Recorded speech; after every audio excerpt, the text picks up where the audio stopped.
Betul. Soalan tambahan.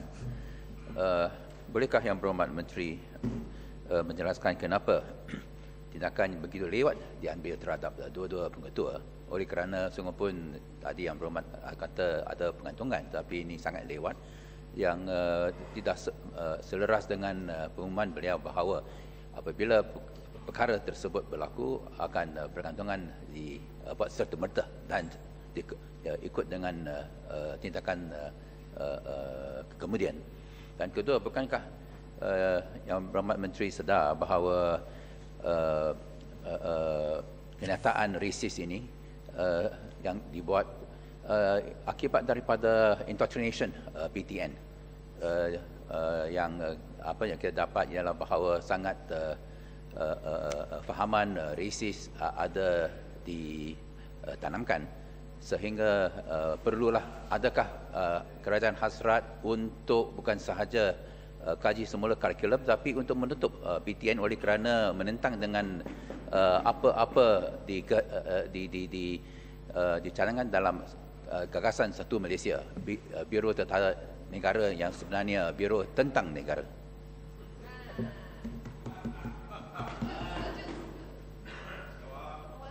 Hari ini kita tahulah siapa yang sebenarnya berkuasa dalam parti DAP. Dia bukan sekjen, yang penting itu penasihat tu. Mesti jawab, Yang Berhormat. Dia dalam perpatah Inggeris, better late than never. Cuma saya nak sebut sini, it is not late. Kita kena faham pertamanya ialah ini kali pertama dalam sejarah perkhidmatan awam, iaitu seorang pegawai dipanggil kerana mengeluarkan kenyataan yang berbau perkauman. Jadi dia makan masa sedikit. Keduanya yang dalam kes yang di Johor, dia melibatkan banyak saksi-saksi dan kerana dia di dalam satu majlis assembly dan sebenarnya keterangan yang diterima oleh saksi-saksi itu amat berbeza. Jadi oleh kerana pihak yang menyiasat perlu melalui menapis untuk mendapat keterangan saksi yang benar-benar yang boleh mengkaitkan dengan pertuduhan yang telah saya sebut sebentar tadi, ada 3 pertuduhan, maka itu sedikit masa telah berlalu, ya. Tapi yang penting serta-merta dia digantung kerja dia, sebab dalam penyiasatan kita perlu lakukan perkara itu. Jadi biar kita buat satu penyiasatan yang mendalam supaya akhirnya nanti apabila pertuduhan dibuat, dianya akan dapat disabitkan.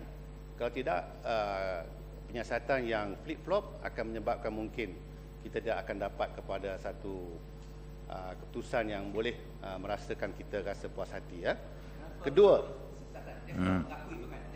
dia minta maaf sebab mengakui.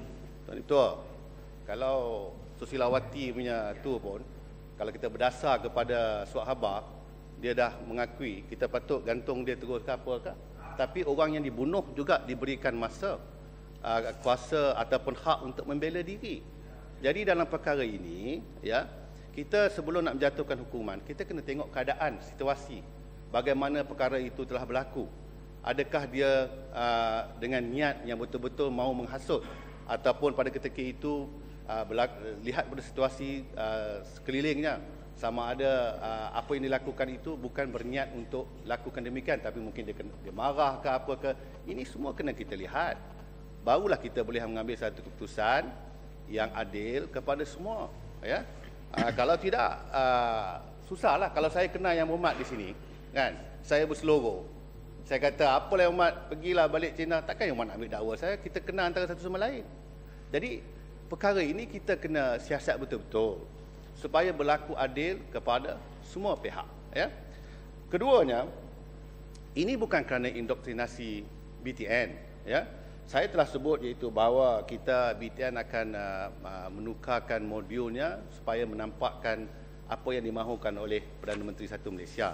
Ini perkara yang disebut oleh seorang pengetua dan kita tidak tahu dalam keadaan apa dia sebut demikian, ya. Jadi itu tidak boleh disabitkan dengan indoktrinasi BTN. Sebab itu saya nak menyebutkan sini itu bahawa kerajaan tidak bercadang untuk nak menutup BTN, ya. Itu aja. Terima kasih.